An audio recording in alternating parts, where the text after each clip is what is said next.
For more, we've reached Kamran Bokhari. He's a senior director at the New Lines Institute for Strategy and Policy in Washington. He's in Purcellville, Virginia. Good morning, Kamran.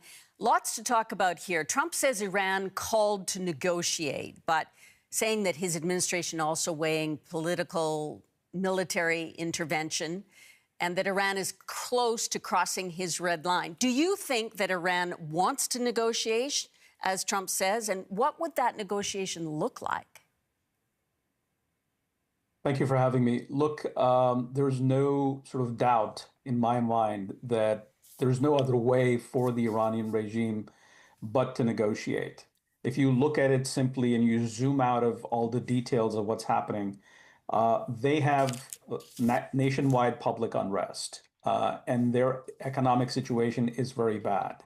They need to do a deal with the United States, some sort of an understanding and accommodation, and that would allow them to alleviate the pressures at home. There's just no way around that. So, yes, they're going to make statements and they're going to threaten, but at the end of the day, this is why they are reaching out. And I would say that this is sort of maybe through official channels, but the back channels don't go silent at all. And we've seen this even through the war back in June of last year. So I think that there is going to be a negotiation, but it's tricky because we don't know what the situation on the street is and how vulnerable the regime is. And this is something that the president and his team are closely monitoring. You know, Iran has also issued warnings, as you suggested, that U.S. military and commercial bases would be treated as targets if the U.S. decided to intervene. Do they have time to negotiate? I mean, we're talking about an unpredictable president of the United States, a growing protest movement there, deaths rising. What would it take for the U.S. to actually intervene, and what would be the consequences of that?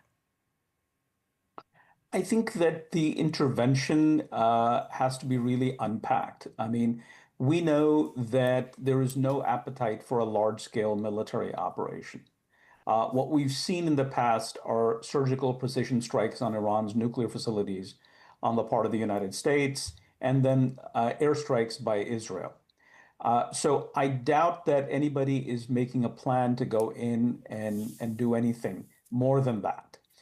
We should also look at how the president approached the Maduro regime. The regime is still there, but Maduro was removed.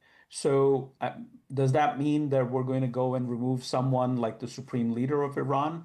I don't think so. I think we shouldn't take that as a template for what may happen in Iran. But it'll be something similar where the regime will have to make some concessions. And then in exchange for those concessions, the United States will offer some concessions. But the trick is that how do you sort of balance it three-way, where the regime doesn't collapse and creates a power vacuum, and at the same time, you placate the masses, and it's in the American interest. So this is going to be a tough one. Yeah. Do you think the regime is vulnerable at this time?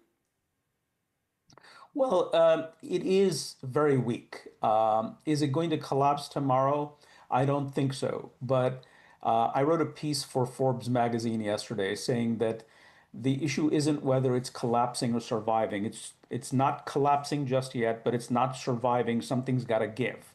So we're probably looking at a slow-moving regime evolution change. This is something I predicted in a report from back in April of 2024, that there's already a process internally underway, and it centers on the transition to or succession to a new supreme leader.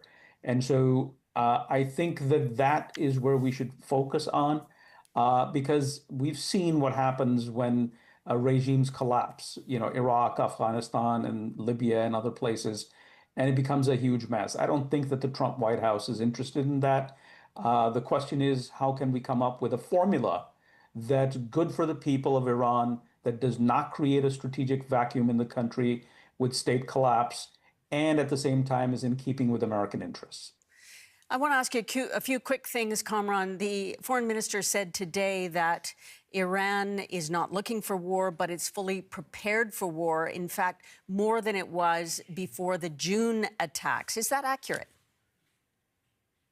Well, look, this is what you expect them to say. They're not going to throw in the towel. They're not going to say, well, we're weak and we will be, we're vulnerable. Of course, they're going to double down with their rhetoric and say, hey, we don't want to pick a fight, but we're ready if you want one. I mean, all sides in negotiations and whatnot act tough. So I think we should go beyond these statements. I mean, the foreign minister also said that we are now in full control of the situation. Well, if that's the case, then what's the whole uproar about? So we need to sort of take these statements with a heavy pinch of salt. I asked you a moment ago if there's time to negotiate, because we're now seeing, 3 or 4 days of internet blackout. The foreign minister said, too, this morning that that would end soon. We don't know if that's true.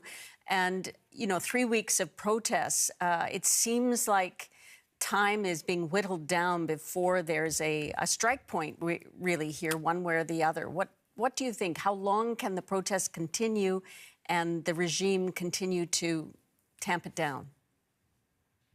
Well, I think the protests will likely continue, even if they taper off for now.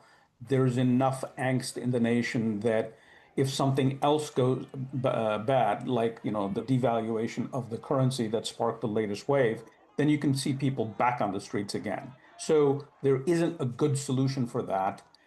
So that's one thing. Number two